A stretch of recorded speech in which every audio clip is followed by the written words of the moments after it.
ये आपके समक्ष एक किताब है फलदीपिका भावार्थ बोधिनी। आज से इसकी एक्सप्लेनेशन शुरू करता हूँ और ये बहुत पॉपुलर है। इसकी हालांकि ये जो एक्सप्लेनेशन है ये हिंदी और संस्कृत में है। शुरुआत में कंटेंट दिया गया है। कंटेंट में पहले अध्याय से लेकर के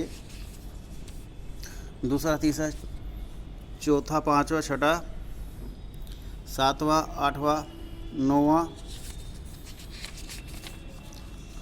10, 11, 12, 13, 14, 15, 16, 17, 18, 19,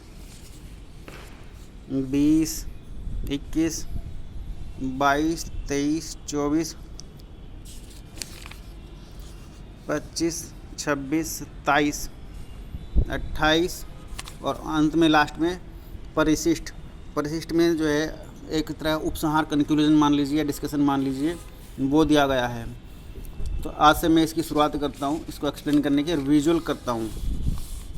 इसमें फल दिया में शब्दों के अर्थों के साथ साथ पूरी तरह एक्सप्लेन करूँगा। और ये ओम लिखा है फलदीपिका प्रथम अध्याय राशि भेद। चैप्टर का नाम है राशि भेद, अर्थात राशियों में जो अंतर है, यानी कि राशियों का वर्णन। और आप इसमें देखेंगे राशि भेद में क्या क्या दिया गया है। वहाँ तो नहीं पता लगेगा। मंगलाचरण दिया गया, सबसे पहले मंगलाचरण दिया है, फिर जन्म समय का ठीक ज्ञान काल पुरुष के अंगों के राशि चक्र से, फिर समन्वय राशियों के स्थान, स्वामी ग्रहों की उच्च राशियाँ, परम उच्च अंश, नीच अंश। इसके बाद चतुष्पद कीट, बहुत से लोग चतुष्पद नहीं जानते होंगे। जलचर में भी नहीं समझते होंगे। ये मैं इसके हिसाब से आपको पूरी तरह से एक्सप्लेन कर दूंगा। शीर्षोदय का क्या फल निकलता है। अब शीर्षोदय के फल के अलावा उभयोदय, दीपावली, ये जो शब्द हैं आजकल के इंग्लिश पढ़ने वालों को हिंदी में समझ में नहीं आएंगे, जबकि संस्कृत के तत्सम और तद्भव 2 प्रकार के शब्द होते हैं, उनके अकॉर्डिंग लिए गए हैं। अभी हालांकि हाथ से पढ़ा रहा हूँ केवल, लेकिन उसके बाद आपको एक्सप्लेनेशन लिख करके भी समझाऊंगा, बतलाऊंगा। अगर आपका ज्योतिष में गहराई में जाने का मन है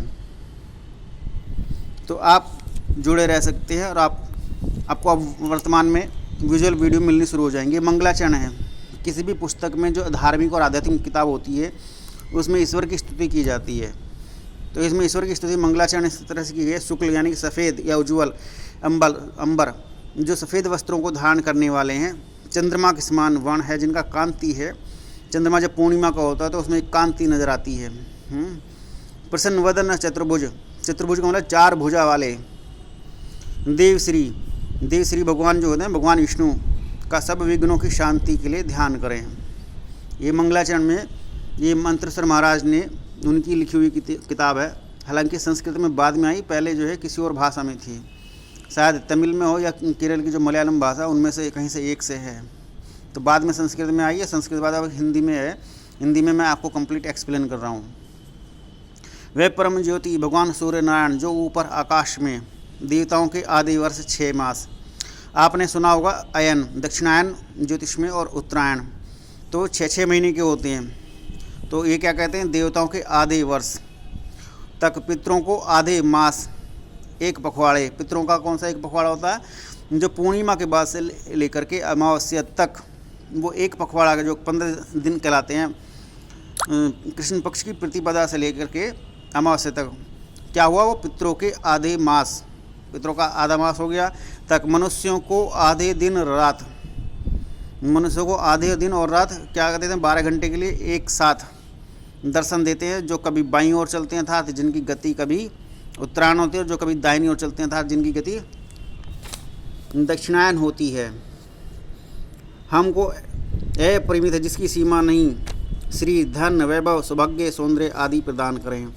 हालांकि ये भगवान विष्णु के अलावा दूसरी स्तुति जो आती है ये सूर्य नारायण की है, भगवान सूर्य नारायण की, क्योंकि उनकी गति के आधार पर ही उत्तरायण दक्षिणायन बनते हैं, दिन और रात बनते हैं, शुक्ल पक्ष और कृष्ण पक्ष उन्हीं के अकॉर्डिंग बनते हैं, इसलिए ये स्तुति भगवान सूर्य की है। अब आगे ही कहते हैं ध्रुव लोक में देवताओं का वास माना गया, वहाँ 6 महीने का दिन और 6 महीने की रात्रि होती है। ये ध्रुव लोक है, ध्रुव लोक की बात हो रही। पितरों का वास चंद्रलोक में माना गया है, चंद्रमा पर सूर्य का प्रकाश आधे मास तक शुक्ल पक्ष में और कृष्ण पक्ष में पितरों का निवास माना गया है। मनुष्यों का निवास भूमि पर दिन और रात के आधे समय 12-12 घंटे के लिए सूर्य का प्रकाश रहता है। ये तीनों बातें ऊपर की स्तुति में प्रदर्शित की गई हैं, जो बात मैंने अभी जस्ट कही है। वाग्देवी सरस्वती देवी को कहते हैं, वाणी की अधिष्ठात्री देवी, कुल देवता तथा तीनों काल, भूत वर्तमान भविष्य। भूत कई शब्दों में प्रयोग होता है। भूत को पास्ट यहाँ लिखा है, पास्ट प्रेजेंट और फ्यूचर का ज्ञान प्रदान करने वाले मेरे गुरुओं को तथा सूर्य चंद्र मंगल बुध गुरु शुक्र शनि राहु केतु इन 9 ग्रहों को, श्री गणेश जी तथा ईश्वर भगवान शंकर, ईश्वर का जो इस्तेमाल किया गया है, शब्द का प्रयोग किया गया है, वो भगवान शंकर के लिए प्रयोग किया गया है। देखो कितना बड़ा अंतर है। यहाँ जो अंतर भगवान प्रसन्न वदन चतुर्भुज, प्रसन्न वदन चतुर्भुज 4 भुजा वाले प्रसन्न वदन वाले देव श्री भगवान यानी कि भगवान विष्णु सभी विघ्नों की शांति के लिए उनका ध्यान करें। और जो ईश्वर शब्द प्रयोग हुआ है, ईश्वर यानी कि महादेव भगवान शंकर के लिए प्रयोग हुआ है।